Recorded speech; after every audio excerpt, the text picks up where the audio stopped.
शिकारी आप बड़े जबरदस्त साबित हुए। चिड़ियां आपने पकड़ी, लोटे में डाली और मौलवी साहब से ज़बह कराने चले गए। हाँ जी, ये हुई ज़बह फिर वो? हम कभी कभी अपने गांव जाते थे, हमारा गांव है आखिरी नहर मुराद का गांव, वहाँ हिरन बहुत होते थे, हिरन माइंडर कहते हैं उसको, जबरदस्त। यानी लोग वहाँ हिरन का शिकार करने जाते थे। दादा मेरे बताते थे इतने हिरन होते थे, क्रिका लगाते थे। अच्छा। तो उसमें जब वो डार पूरी आती थी किसी एक आध का पाँव फंस जाता था, बाकी डर के भागते थे। जब हम बड़े हुए तो हिरन वेरन तो ज्यादा शिकार ले गए थे, तो कभी कभी हिरन का बच्चा हाथ आ जाता था।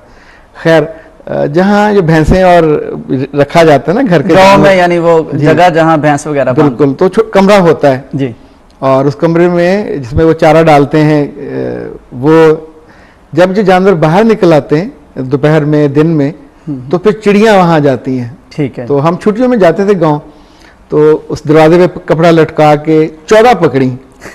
अच्छा, अब कोई चीज नहीं थी तो जाके दादी से लोटा लिया, लोटे में डाल के ऊपर हाथ रखा। तो हमारी मस्जिद के जो मौलवी साहब थे उनके मैं घर गया, जाके उनसे कहा कि मौलवी साहब इनको ज़िबा कर दें, और दिल में लड्डू फूट रहे थे कि आज चिड़ियां खाएंगे, बड़ा मजा आएगा, अपनी शिकार की हुई। तो मौलवी साहब ने कहा अच्छा चिड़ियां फड़ियां ने कितनी है? उन्होंने ऐसे पकड़ के एक निकाली, अच्छा वाह वाह ये तो उड़ती भी है। फिर उन्होंने दूसरी निकाली, उन्होंने 14 की 14 उड़ा दी। मेरे दिल पे वो जो बोझ पड़ा, आज तक मुझे मौलवी जो है उनको गुस्सा आता है, लगता है कि हर जो यही करते हैं कि वो आपका किया वो शिकार उनको उड़ा देते हैं।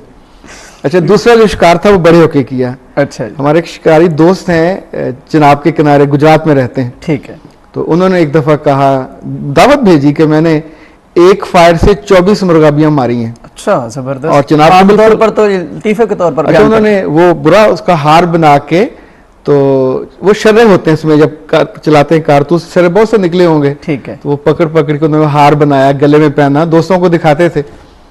तो जब हम पहुंचे तो मेरे साथ नवाब वक्त के फोटोग्राफर थे अख्तर शाह। ठीक है। इन्हें भी शौक था। जीप हमारे लिए तैयार हुई, जब जाने लगे रात को, इसका नीलगाय का शिकार करना था, तो जीप अचानक खराब हो गई।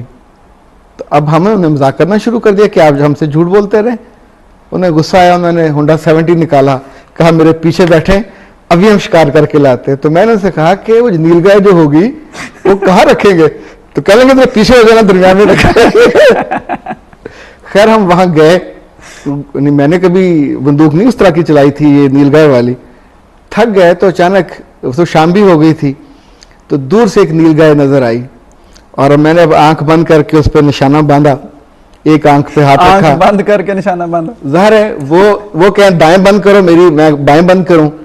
जब बिल्कुल निशाना बन गया और मैं फायर करने वाला था तो वो चीख पड़े, गोली मत चलाना। तो मैंने कहा क्या हुआ? कहने वो नीलगाय नहीं है, किसी के गायों का इजड़ है। तो अंधेरे में उसकी आंखें चमक रही थी। तो उस रोज शिकार, अल्लाह माफ करे, अगर वो गाय हो जाती तो देने पड़ते, बिल्कुल लेने के देने पड़ जाने थे। फिर हम वापस आए और उनका मजाक हम आखिर तक करते रहे कि आपने वो पता नहीं किससे मांग तांग के पूरी की थी, और हमें तो आप जिस तरह लेके गए मोटरसाइकिल पे, उससे अंदाजा हो गया कि शिकारी कैसे हैं आप। कैसे शिकारी? वो किसी अख्तर अब्बास साहब शिकारी ने फायर किया, और इसी तरह की बात दोस्तों से पहले वो कर चुका था अपने माहिर निशानची होने की। तो वो डार पूरी थी, एक भी नहीं गिरी। अच्छा। तो लेकिन उसने हौसला नहीं हारा, दोस्तों से कहने लगा पहली दफा हुआ है कि इशारा लगने के बावजूद मुर्दा मुर्गाबियां परवाज कर रही, उड़ती जा रही हैं।